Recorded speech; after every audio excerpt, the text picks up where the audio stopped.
Jadi menurut saya ya pola-pola lama tuh harus dihilangkan dulu lah semuanya. Pola lama dihilangkan, kita seperti ambil cangkir yang kosong gitu. Kita minta masukan-masukan dari akademisi mungkin ya, secara keilmuan, secara teori. Lalu kita juga mencoba mempelajari dari experience apa ya, bisnis yang hampir sama dengan mereka itu. Mereka kenapa bisa hidup, kita kok mati. Kenapa kalau mereka bisa sebesar ini, kenapa kami tidak bisa lebih besar lagi? Nah, kira-kira begitu. Nah, dengan cara seperti itu saya yakin insya Allah akan jauh lebih bagus. Dan tentu ya memang harus mendayagunakan anak-anak muda. Supaya anak-anak muda ini kan banyak punya cara, punya strategi yang macam-macam ini. Betul. Nah, itu memang harus. Lalu UMKM digandeng mungkin, siapa tahu bisa berkolaborasi itu untuk apa ya, engagementnya biar lebih besar gitu ya. Oke.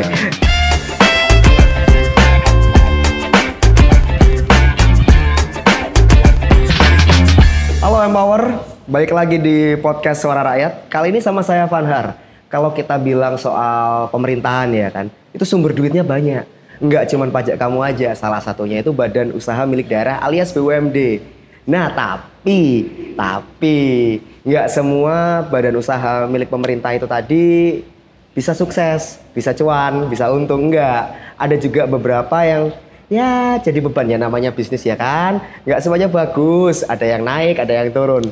Kita bakal ngobrolin itu hari ini. Sama Fanhar sudah ada Mas Abdullah Abu Bakar atau Mas Abu dari Komisi C DPRD Jatim. Siap, Mas Gimana Fanhar? Mas Abu? Kita bakal ngomongin soal percuanan duniawi. Karena kan ya gimana ya, kalau kita bilang bisnis ya wajar lah ya, ada yang oke, ada yang enggak gitu kan. Tapi saya jadi pengen tahu ada yang nih. bertumbuh, ada yang layu. Ini kan tumbuh, ada yang layu Ada gitu yang kan. layu. Nah, kalau dari pengawasan Komisi C ini, sebenarnya BUMD Jatim secara umum ya, itu kayak gimana sih? Yang sehat berapa banyak, yang ngos-ngosan juga berapa banyak? Jadi di BUMD Jatim itu yang ibaratnya ada 9 lah, kira-kira ya, ada 9. Oke. 9, tapi masih punya cucu juga kadang, anak cucu ada juga. Tapi kita bilang pokoknya aja, pokoknya itu ada 9. 9 tuh yang menghasilkan cuan tuh cuma 2. Dari 9 Yang menghasilkan cuan tuh 2. Wow, oke. Ya kan? Nah, bisa dibilang ya lainnya itu masih sedikit penghasilannya, bahkan ada yang merugi. Oke. Nah, cuman BUMD ini kan BUMD yang dulu mungkin dia cuan, tapi sekarang sudah mereka tidak adaptif lagi, maka rugi. Atau mungkin ya targetingnya kurang bagus, ininya kurang, akhirnya dia nggak bisa struggle, dia Wolak-walik zaman ya kata orang. Wolak-walik zaman. Betul. Ya. Nah, tapi kan kalau kita bicara BUMD, ini kan modal awalnya itu kan dari APBD kan, disuntik dana dari pemerintah. Betul, kan? Ada yang suntikan memang benar-benar dari pemerintah. Ada juga yang pemerintah sharing dengan investor lainnya gitu. Kayak share gitu kan. Share itu ada Kota Surabaya, ada Provinsi Jawa Timur, sama ada BUMN dan Antara atau apa. Nah, contohnya seperti itu. Nah, lalu kok bisa masih rugi? Kok bisa? Masih rugi. Kan sudah supportnya banyak nih, ibarat. Oh, itu salah satu contohnya. Pokoknya kayak kenapa ya rugi? Karena mereka juga mungkin mereka nggak paham bisnis model sekarang ya. Bisnis modelnya itu gimana? Mungkin mereka nggak paham. Lalu mereka sudah tidak adaptif juga, bisa juga ya Mas ya. Mereka nggak adaptif, akhirnya ya udah kebanyakan pola gitu ya. Kebanyakan pola. Oke. Bet gitu ya. Ya. Mereka juga mungkin arah kebijakan mereka tuh pengennya ke sini ya, ke sini juga. Oh, ke sini juga bagus. Akhirnya nggak bisa fokus, akhirnya nggak dapat apa-apa BUMD-nya. Maunya banyak, tapi powernya tuh nggak kayak M gitu loh. Kalau kita kan sat buat fokus gitu kan. Kalau katanya Via Valen 1 titik gitu kan. Katanya Via Valen zaman Asian Games kalau saya. Iya betul. Bener kan ya? Nah kalau sudah kayak gitu gimana Mas? BUMD yang ngos-ngosan ini apa yang dipertahankan? Ya menurut saya kita harus memilah-milah. BUMD yang memang sekarang tuh sudah nggak bisa eksis ya mau nggak mau memang harus dirubah arahnya atau mungkin diganti. Tapi yang paling dekat ini adalah meletakkan orang di tempat yang benar gitu ya. Oh itu susah loh. Nah makanya. Itu kalau diceritain, diomongin kayak gini gampang. Tapi kalau prakteknya itu lain soal. Memilih direktur, lalu komisarisnya siapa. Komisarisnya nggak usah banyak-banyak mungkin gitu ya karena komisaris kalau kebanyakan tuh kayak Pertamina aja ya. Dan levelnya kan belum segede itu belum juga. Sebesar itu gitu ya. Ya jadi memang harus ada perampingan dan memang harus diserahkan kepada orang yang paham terhadap bisnis itu gitu. Itu benar sih. Kalau enggak ya enggak bisa. Kalau kita bilang mencari orang yang tepat, nggak nemu-nemu. Ada nggak sih wacana kayak, ya ini kita merger aja, atau ini kita bubarin aja mending biar nggak jadi beban? Kalau menurut saya harus kayak gitu. Loh, ini masalahnya gini, ini kalau dia makan modal, akhirnya kan ngabisin duit tuh. Nah itu dia. Kan BUMD ini diciptakan, dibentuk, itu untuk memberikan pendapatan asli daerah kepada Provinsi Jatim yang nantinya akan dibuat mensejahterakan masyarakat. Nah, kalau BUMD-nya bagus, lalu mereka sharing dividennya kepada provinsi juga bagus, maka udah nggak ada tuh jalan-jalan jelek di provinsi Jawa Timur. Kalau kayak gitu gini loh. kan berarti BUMD sekolah juga makin bagus, gitu kan. Nah, wah kalau jadi kayak mau nggak gini, mau mungkin ya saran dari Mas Vanhan bagus juga ya. Kalau memang udah nggak bisa ini ya memang harus di-cut gitu ya, nggak bisa. Gitu. Atau mungkin di-mergerin gitu ya. Nah, digabung di-merger aja ini gitu kan. gitu. Kalau saya sih lebih dikeluarin dulu yang bagus-bagus, yang memang oke. Lalu kira-kira 10, 15 tahun atau 5 sampai 15 tahun ke depan tuh masih ini masih oke nih. Jangan diganggu dulu nih, biar lebih lincah lagi nih. Ya kadang-kadang kayak gitu ngeliat, wah ini cuan, kamu harusnya bisa cuan lebih gede lagi, kayak gitu. Iya. Berat karena loh, kalau jadinya. enggak dia akan membebani nanti. Yang kurang bagus ini akan membebani yang bagus gitu. Jadi kalau saya harus dipilah-pilah dulu lah. Pilih-pilih ya. Ini masih aman nih, wis jangan diotak-atik dulu gitu kan. Betul Mas, betul. Iya. Kalau kayak gitu tadi kan ada wacana untuk yaudah ini dibubarkan aja. Oh ini di merger. Iya. Kalau versi teman-teman Komisi C, indikatornya itu apa sih sebenarnya? Cuankah atau ini nggak sekedar cuan nih? Bisa jadi dia bisnisnya belum boom sekarang, belum take off sekarang ini dia. Tapi coba kita lihat 5 tahun lagi dia bisa take off, dikuatin dulu nih pondasinya atau gimana? Jadi kalau menurut Komisi C ada yang memang sudah iki dia apa-apane gak iso iki.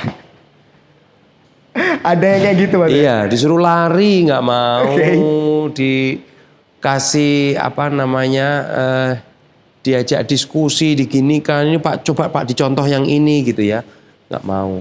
Nah kalau menurut Komisi C, saya kemarin bicara dengan Bank Jatim, lalu dengan Petrogas, lainnya teman-teman lainnya itu ya, harus pakai KPI, Key Performance Index itu. Ngapunten, jadi belum lah Mas? Ya ada yang sudah, ada yang belum. Oke. Tapi kita mau tidak mau harus pakai itu gitu ya.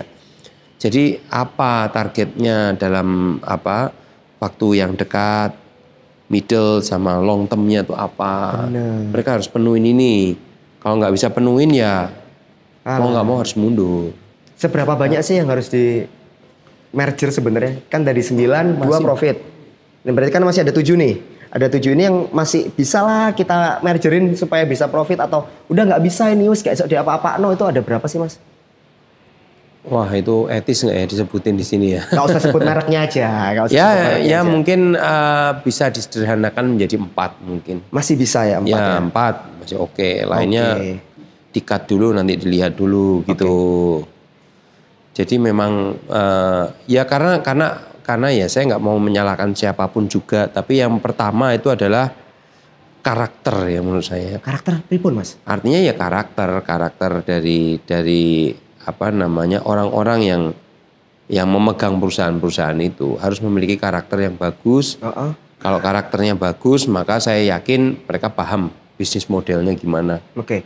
Oh ini kayak gini, ini kayak gini. Oh harus kayak gini, harus mau berbenah. Jangan ya sudah. Yang penting sekarang jadi ini ya udah tenang aja, gampang. Gak nanti boleh kalau dong, ini kayak gitu ya. kasih alasan, nah itu sudah nggak boleh. Jadi ya fokusnya adalah memberikan PAD kepada Provinsi Jawa Timur supaya nanti APBD Provinsi Jawa Timur itu bisa untuk kesejahteraan masyarakat. Nah kalau nggak bisa ngasih PAD gitu kan ya apa untungnya bagi Provinsi Jawa Timur? Apalagi sudah merugi pula gitu kan. Aduh, udah merugi bertahun-tahun malah jadi beban itu juga buat beban kan. Anggaran nggak ya. boleh kalau seperti itu kan nggak boleh. Iya. Nah, kalau nggak bisa ya udah di apa? Ya udah ditutup. Kalau nggak bisa memang tutup aja nggak apa-apa. Daripada nanti akan ngegerus yang lain-lainnya, terus nanti minta anggaran lagi, suntikan dana lagi lah itu. Tiap tahun itu ya menurut gitu saya ya kan isu seperti itu kan pasti terus ada ya. Betul. Cuman kami kan sekarang kan lebih teliti untuk melihat, nggak perlu deh kayak gitu tuh, kamu kayak gini gitu ya. Oke, udah nggak lagi kayak harus nggak usah susah-susah lah, kelihatan kok ini tuh layak dipertahankan. Ini tutup aja gitu kan. Iya. Tapi indikator utamanya apa Mas? Apakah by number aja atau gimana kalau buat teman-teman Komisi C? Ya kalau Komisi C pasti kan berpikirnya pendapatannya. Oke. Pendapatannya berapa, lalu yang di-share ke provinsi berapa. Dari pendapatan itu kan mereka kan harus ada operasional kan yang harus dikeluarkan di situ. Lalu untuk provinsinya berapa? Nah, lek nggak ono sing untuk provinsi terus dia merugi itu kan itu udah nggak pakai indikator macam-macam udah kelihatan kan gitu. Jelas. Kalau udah 5 tahun nggak setor cuan, iki ya opo sih sak temennya kan gitu ya Mas. Ya betul. Kalau saya juga melihat, tapi ini saya melihat karena memang apa namanya ya mereka punya aset yang besar yang nggak bisa diapa-apain gitu. Nah itu kan juga tentu juga harus komunikasi dengan pemerintah pusat ya supaya asetnya itu juga bisa bekerja juga gitu kan. Oke, nggak jadi aset nganggur ya. Nah, Mas. Nah kalau aset nganggur gitu kan kita juga ngelihat aset idle gitu, waduh kok di Jarno nang tengah kuto. Aduh. Coba ini bisa dibuat ini, disewakan, dibuat UMKM di ini, wah rame Mas. Sebentar, sebenarnya saya jadi penasaran, itu kenapa nggak bisa Mas? Ada aturan yang tidak membolehkan ya. Terkendala. Saya lupa aturannya. Ya? Oke. Nah harusnya itu segera dibicarakan ke pemerintah pusat supaya mungkin bagaimana cara penggunaannya. Oke, nah jadi kayak gitu ya Pak. Jadi ternyata teman-teman Komisi C, teman-temannya Mas Abu ini itu punya standar sendiri nih by number. Kalau sudah 5 tahun nggak store dividen ya buat apa diteruskan ya Mas ya? Kalau saya sih ngelihatnya per tahun sih Mas. Malah per tahun dong. Bukan 5 tahun sih. Per tahun. Ternyata saya masih lebih baik. Masih lebih toleransi. Tapi memang kalau kita ngomong APBD nggak boleh main toleransi Mas ya. Karena ada uang pajak kepentingan masyarakat juga. sih. Ya. Oke, kamu jangan kemana-mana ya Power habis gini. Fanar balik lagi sama Mas Abu. Kita bahas lagi soal BUMD. Sebenarnya dia ini apa sih? Dia potensi untuk pemasukan atau malah jadi beban? Jangan kemana-mana, tetap di podcast Suara Rakyat. Balik lagi sama Fanar Empower di podcast Suara Rakyat, masih sama Mas Abu. Tadi kan kita bicara soal cuan ya Mas ya, masih tetap bicara soal cuan. Ya. Kita itu taunya dia cuan atau enggak, kan simple. Laporan keuangan, pas diaudit. Nggak pernah khawatir itu disulap kan Mas? Oh enggak. Aman ya? Aman insya Allah. Mereka jujur? Bukan mereka jujur, tapi itu auditnya kan pakai accounting, pakai pihak ketiga. Ya, pihak ketiga dan itu adalah kantor akuntan publik. Sudah kantor akuntan publik kan punya ini. Oke. Cuman ya sama, saya masih tadi saya bilang bahwa karakternya tergantung karakternya gimana gitu loh. Ada apa? Ada rasa memiliki apa enggak terhadap perusahaan yang dia pimpin, gimana supaya ini. Nah, itu. Tapi so far mereka transparan Mas ya ketika dikunjungi misalnya lagi kunjungan gitu Mas Abu ke BUMDA. Mau lihat datanya dong gitu langsung. Oh ya ini Mas atau wah sebentar pimpinan nggak ada di ruangan kayak gitu atau gimana? Ada yang mereka transparan, bahkan transparan sekali. Wow. Ada juga yang mereka ya apa ya? Mungkin ya belum begitu transparan. Belum. Ada juga yang nggak paham gitu. Sebentar. Ada juga yang iya yo, lek ngarani. Nggak paham. Ini nggak paham gimana Mas maksudnya? Bukankah itu kewajiban ya kan? Ketika dikunjungi gitu kan, ketika dikunjungi harus nunjukin data kan itu kayak. Nggak, saya ngomong begini itu karena beberapa kali saya bertanya itu bingung jawabnya. Aduh. Umpamanya ya berapa beban operasionalnya?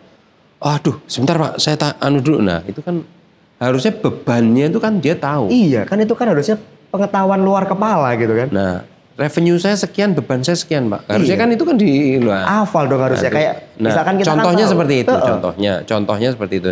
Jadi saya juga bingung ya, kenapa kok bisa nggak ngerti omsetnya berapa, revenue-nya berapa, lalu bebannya dia berapa, apakah dia bisa mengurangi beban-beban operasionalnya, ataukah mungkin dia punya cara untuk mengurangi beban operasional sehingga kan harus dicari tuh mereka tuh kalau mamanya ini. Harus lebih gimana ya?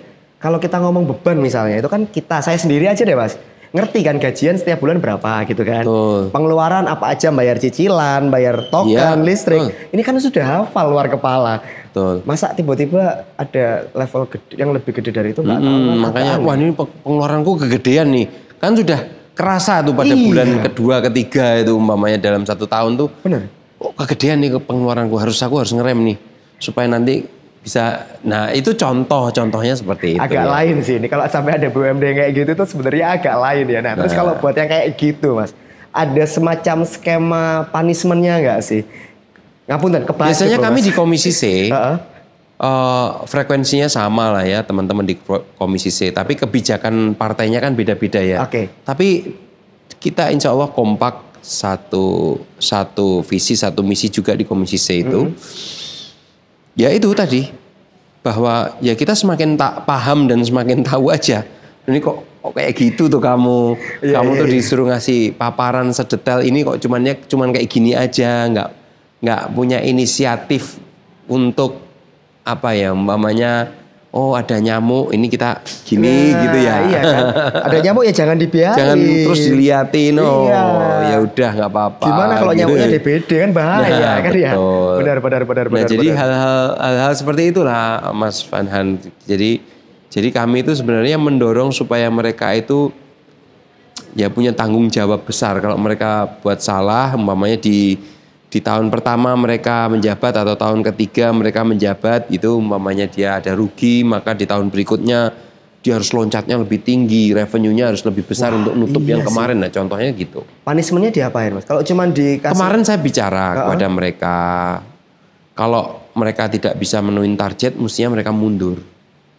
Itu berarti tanda tidak mampu gitu. Itu benar sih harusnya. Cuman nggak tahu ya, mungkin nggak mau juga ya kali ya. Nggak mau, ya mungkin nggak mau. Tapi kan ini kan masalahnya bukan mau tidak mau, suka atau tidak suka, tapi masalahnya kan ini mesti kita pertanggungjawabkan kepada masyarakat.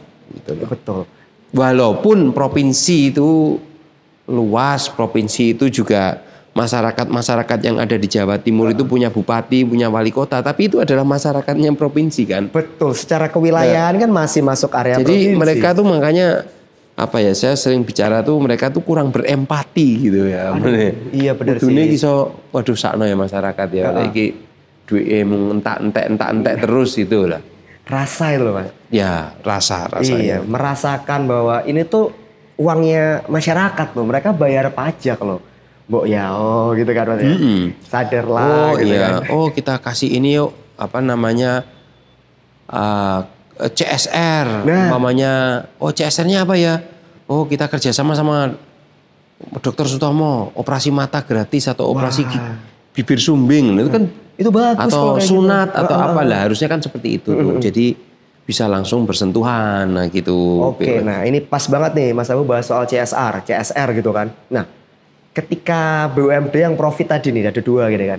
Ini gimana kontrolnya supaya CSR-nya benar-benar kerasa ke masyarakat? CSR-nya bukan cuman menuntaskan kewajiban dalam tanda petik, kan banyak yang kayak gitu. Kita lagi ke arah sana. Kita lagi ke arah sana supaya mereka itu mengeluarkan CSR-nya itu benar-benar bisa jauh lebih bagus daripada tahun-tahun yang lalu gitu ya. Contohnya umpamanya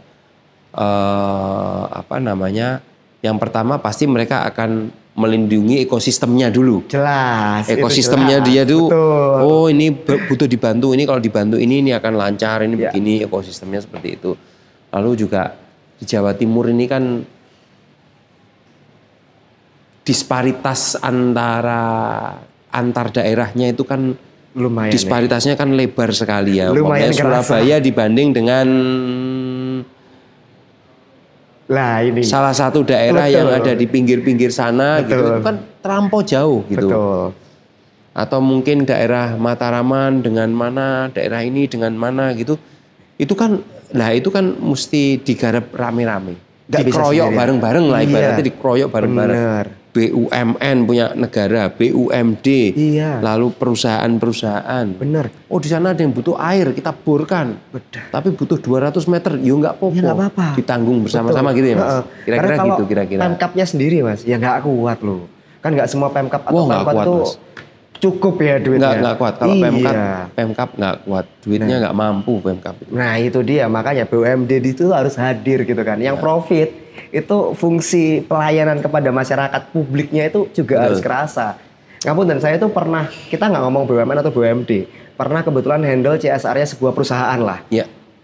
Ketika CSR, Mas aku nyumbang tendo ayo, buat apa? Kan nggak tepat sasaran toh Mas. Betul. Kalau buat teman-teman Komisi C, CSR yang baik itu sebenarnya CSR yang kayak gimana sih? Ya tentu CSR-nya langsung berdampak kepada masyarakat gitu ya. Nah masyarakat yang mana? Lah sudah pilihannya banyak. Di setiap daerah pasti ada gap-gap masyarakat yang disparitasnya masih jauh. Umpamanya bantu untuk anak sekolah gitu ya. Bantu meringankan beban sekolahnya anak-anak itu, atau mungkin mau ngatasi stunting. Ya. Tapi jangan sekali tembak. Lah itu masalahnya. Ngatasi stunting kok. Ya udah kita sumbang ini satu karung ini nggak bisa. Kalau ngatasi stunting harus 1 tahun. Itu dia. Baru kelihatan, atau 2 tahun. Betul. Nanti dititipkan ke mana? Mungkin ke Mbah Lurahnya atau ke Pak Kasunnya atau apa, suruh kasih makan, pesenin ke catering, kasih makan gizi terus. Itu dia. Itu baru bisa. Lah kadang kan nggak gitu Mas. CSR untuk penanganan stunting, datang 1, foto, laporan, selesai. Nah itu kan yang nggak betul. Iya kan. Itu agak kurang gigit kan jadinya seperti itu. Kalau sudah kayak gitu gimana nih kayak masyarakat atau rakyat ini bisa ikut ngontrol, bantuin teman-teman Komisi C nih untuk memantau kinerja BUMD? Ya sebenarnya memberikan masukan ya, umpamanya jenengan kenal sama saya atau mungkin pakai media sosial itu bisa disampaikan. Nah, biasanya kalau saya di media sosial tuh saya biasanya banyak ngambil dari media sosial. Media sosial saya biasanya Pak ini di daerah sini ini gini-gini ini, Pak ini. Nah itu biasanya saya jadikan masukan-masukan untuk OPD itu. Dinas-dinas itu untuk ini loh ada masukan seperti ini bukan saya yang nulis. Bukan ini dari masyarakat, dari sekitar sini nih. Nah, seperti ini. Nah, itu contohnya seperti itu gitu. Nah, itu kan Mas Abu contoh seperti anak SMA gitu, Pak. Sekolah saya akhirnya jadi jauh karena saya kena zonasi ini yang lalu-lalu itu. Harusnya kan sekolah saya cuma 1 kilo dari sini. Nah, itu enggak. Jadi kan saya kan juga ya ampun akhirnya dia harus sekolah jauh. Kalau nggak sekolah jauh dia akhirnya harus sekolah swasta. Sekolah swasta dia mahal, nggak mampu. Itu dia. Akhirnya ijazahnya ketahan. Ini loh, ini temuan di lapangan. Saya berkali-kali menyelesaikan hal ini. Iya. Berapa toh Pak tagihannya? 2 juta Pak, ayo saya bayar. Kasihkan Pak. Duit pribadi Mas? Iyalah. Sekali 2 kali Mas. Kalau sering-sering makanya apa ya harus nemu cara gitu ya. Provinsi Jawa Timur, Pemda setempat itu kalau ada hal-hal seperti itu, ayo yuk ditanggung bareng-bareng gitu ya. Atau mungkin kan itu kan ijazah itu kan kalau di Indonesia itu kan masih hal yang formal untuk digunakan bekerja. Yes, betul. Itu betul banget. Nah, kalau dia nggak dapat ya wes lulus dadah. Iya, terus akhirnya dia nggak dihargai karena dia punya keahlian itu. Nah, bener betul, juga. Mas, Iya. betul. Nah, ini nih yang power buat kamu. Kamu tuh harus ikut kontrol. Kalau nggak kayak gitu, ada BUMD yang cuan tapi CSR-nya nggak tepat sasaran ya kamu diem-diem baik ya kamu nggak dapat apa-apa. Padahal mereka bisa punya sumbangsi di sana gitu kan. Jangan kemana-mana ya Power, masih di podcast Suara Rakyat sama saya Vanhar dan juga Mas Abu. Balik lagi sama Vanhar Empower, sama Mas Abu juga di podcast Suara Rakyat. Tadi kita udah ngobrolin soal peran serta gitu kan, BUMD yang ngos-ngosan itu kayak gimana gitu kan. Nah, tadi juga Mas Abu sudah cerita ke depannya itu mau dorong untuk ayolah gitu kan, majulah gitu kan. Mari kita cari orang-orang yang pas di posisi yang pas. Itu ada kayak kalau di pemerintahan namanya RPJMD, Mas. Rencana pembangunan jangkanya gitu kan. Ya, menengah, rencana panjang pembangunan gitu kan. jangka pendek, jangka panjang, betul. menengah gitu ya. Untuk BUMD ada nggak kayak gitu Mas? Rencana ya 3 tahun atau mungkin 5 tahun gitu, ada nggak sih? Ada lah. Oh ada? Ada, Okay. dan saya sering menanyakan itu, rencana ke depan apa? Oh iya Pak, kami ingin ini. Nah itu kami juga mengapresiasi hal itu gitu ya. Oh mereka punya future gitu ya. Mereka punya mimpi besar nih. Pamannya kayak Bank Jatim gitu aja ya. Bank Jatim pengen menjadi bank daerah nomor 1 di Indonesia. Wow. Mengalahkan Bank Jabar, saya sebut aja nggak apa-apa. Karena sekarang yang nomor 1 mereka ya? Nomor 2 mereka. Nomor 1-nya mana Mas? Bank Jabar. Bank Jabar. Oh ya. Masih bisa. Bank Jabar. Kalau itu. Nah tentu saya akan menanyakan bagaimana kamu mau menjadi nomor 1? Langkahmu bagaimana? Berapa lama? Langkah-langkahnya kayak apa? Wah, langkahnya begini. Wah, kurang masuk nih kalau kayak gini nih. Kredit konsumtifmu sudah jalan. Sekarang kredit produktifmu harus digenjot yang kenceng supaya ini bisa. Nah, contoh yang seperti itu. Satu contoh. Nah, tapi untuk yang lain nih, teman-teman Komisi C atau DPRD Jatim ini punya kayak rencana transformasi nggak? Let's say yang ngos-ngosan. Udahlah, ini 3 tahun nggak profit, bubar aja atau kalau kita memutuskan nggak bisa. Aduh, kolektif kolegial ya. Kolektif kolegial itu begini teman-teman. Jadi harus diputuskan bersama-sama. Nah, ini ada BUMD yang BUMD itu badan usaha milik daerah ya. Kalau BUMN badan usaha milik negara. Nah, ini yang daerah berarti Jatim. Kalau yang di tempatnya teman-teman umpamanya Surabaya itu berarti BUMD-nya Surabaya gitu kan. Nah ini yang di Jatim, milik orang sejatim, Jawa Timur. Nah itu kita harus ngasih rekomendasi kepada gubernur. Rekomendasinya begini, gini, kita kirim ke gubernur melalui ketua DPR. Bahwa yang ini nggak sehat, ini nggak sehat. Dalam pemilihan komisaris, direksi harus mementingkan kompetensi, bukan kedekatan gitu loh. Kedekatan. Gitu ya. Kadang itu kalau kata teman-teman yang nyari kerja. Itu nggak enak sih diucapin. Jalur orang dalam. Harus, Kadang pil pahit harus ditelan kok Mas. Ya jelas itu lah. Itu dia kan. Kalau mau sehat ya minum obat. Betul. Iya. Jadi dari teman-teman DPRD ini sebenarnya sudah punya catatannya sendiri. Let's say dalam 3 tahun yang ini nggak profit, diusulkan untuk ya di merger kayak atau dibubarkan biar nggak jadi beban gitu. Sebenarnya sudah ada ya. Ya kita menyampaikan hal itu. Kita menyampaikan hal itu, yang bisa ambil kebijakan adalah tentu gubernur. Tentu gubernur. Dan kita menghormati apa yang akan diambil langkah-langkahnya oleh gubernur. Harus kalau itu kan. Tapi kalau kita melihat sekarang, dan saya melihat juga di BUMN yang ada di punya negara ya, nggak harus nunggu 5 tahun. Kalau umpamanya performanya nggak bagus ya udahin aja lah. Cari yang performanya bagus. Buat lo ini. Nah, setahun lah, terus gitu ya. Nah iya, mau nggak mau harus seperti itu. Masa kalah sama anak-anak muda startup itu kayak dia gitu ya Mas ya? Itu dia loh. Karena kalau kita bicara soal transformasi BUMD ya, ini tuh guyonan di circle saya nih ya. Orang-orang yang kerja di BUMD itu kayak kamu tuh kayak kerja gak ada targetnya sih, guyonannya kayak gitu. Saya jadi pengen nanya nih ke Mas Abu, untuk rencana transformasi, pernah nggak diskusi sama gubernur mungkin atau wakil gubernur untuk ayolah kita libatkan pihak swasta biar mereka ini terpacu gitu loh, mereka itu bisa jadi punya semangat juang kayak gitu. Kalau saya sih, kalau saya ya mungkin ya BUMD itu juga harus, kalau saya nih harus melibatkan swasta juga. Artinya entah bagaimana, umpamanya modal ya 51%-nya provinsi, 49%-nya orang swasta gitu, dan orang swasta juga ikut di situ, itu akan jauh lebih garang gitu. Nah itu berarti jauh lebih apa ya? Lebih akan bunyi lebih lah ya. ngoyo, akan Nah. lebih mati-matian lah gitu. Tapi biasanya itu agak susah ya Mas ya, karena kalau kemasukan orang baru, kolam yang biasanya ikannya santai geraknya, tiba-tiba masuk ikan yang wet, itu kan biasanya ada ya gesekan-gesekan, itu malah nggak bahaya toh Mas? Lah ya makanya itu, makanya saya juga selalu mengingatkan, pada tahun ini saya banyak mengingatkan ya, maksudnya banyak mengingatkan bahwa ya targetnya bagaimana, jangan lepas dari target gitu kan, jangan bias, fokus apa tadi Mas? Fokus pada satu titik. Nah, iya, kalau kata Via Valen fokus saja ya.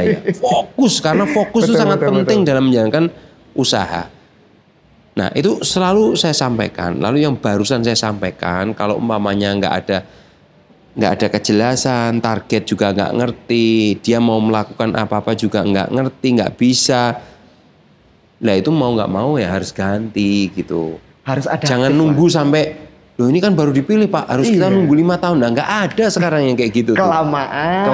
Kalau startup itu biasanya malah hitungannya bulan. 6 bulan nggak cocok, udah kamu ganti aja gitu kan. Iya. Harus adaptif juga sih soal tantangan adaptif Mas, itu adaptif itu penting. Adaptif itu sangat penting sekali. Sekarang masih susah Mas ya? Beberapa pimpinan BUMD masih kayak dipaksa untuk mulai adaptif. Ya? Wah. Mulai adaptif. Bagus sih. Mulai adaptif. Harus mau nggak mau karena iya. beberapa kali ya melihat case-case yang terjadi, akhirnya mereka percaya bahwa adaptif itu adalah kunci. Oke. Semoga adaptif tidak terlambat ya. Iya mudah-mudahan. Nah kalau terlambat berarti nggak adaptif.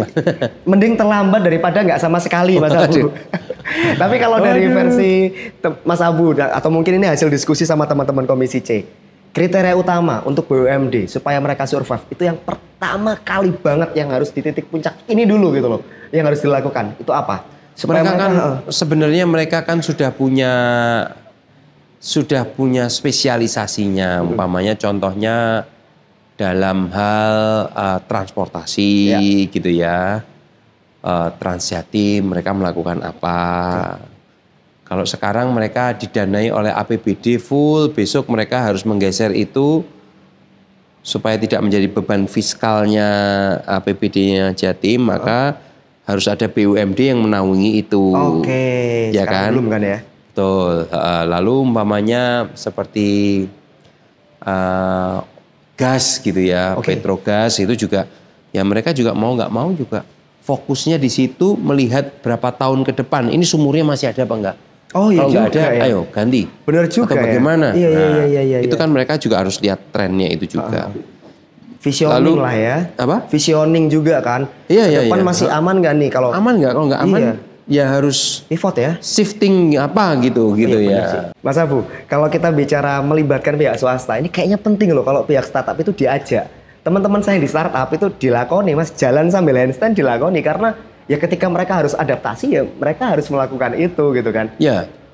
Jadi betul Mas, khususnya saya juga banyak belajar melihat dari teman-teman startup ya, anak-anak muda itu yang, waduh luar biasa, kelincahan kalau saya ngomong, terlalu lincah.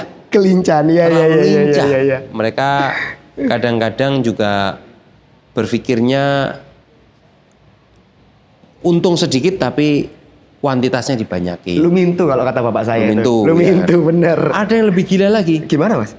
Cash burn out, uangnya dibakar dulu supaya orang ketagihan sama produknya. Itu setelah itu baru dia jualan gitu. Itu langkah yang ngeri loh masuk di akal. Saya orang marketing, saya orang manajemen. Melihat hal seperti itu tuh, wah, kalau ilmu kayak gini ini baru dapat sekarang ini saya. Itu memang ya bentuk adaptasi dari dunia marketing sih Mas. Betul. Kita bakar dulu duitnya, pasti balik kok. Enggak sekarang, tapi 5 tahun. Lah.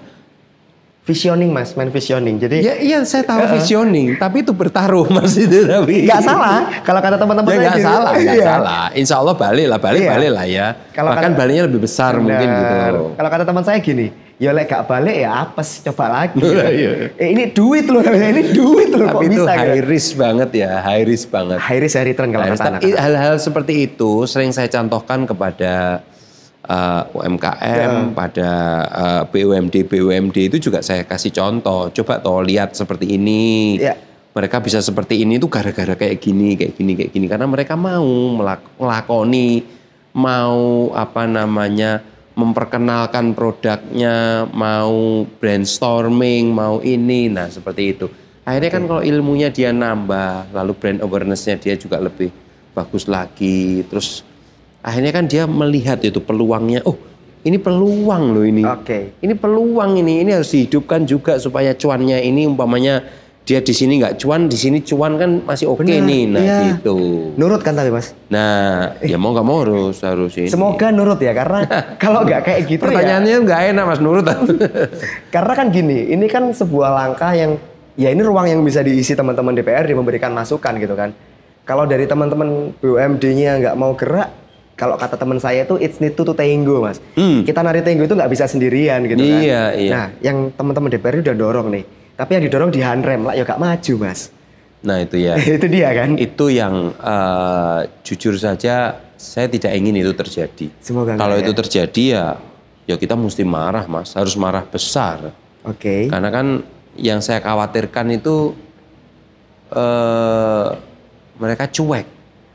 Itu yang saya khawatirkan. Kita sudah dalam 1 tahun, dalam saya bekerja beberapa bulan ini di DPRD Provinsi Jawa Timur tuh, ya jujur aja saya sudah sempat marah, saya sudah menghabiskan waktu untuk mereka, menyediakan waktu ngobrol, diskusi, kita dorong mereka ke sini, kita datengin mereka, kita lihat secara kayak gini ya bisnisnya ini begini.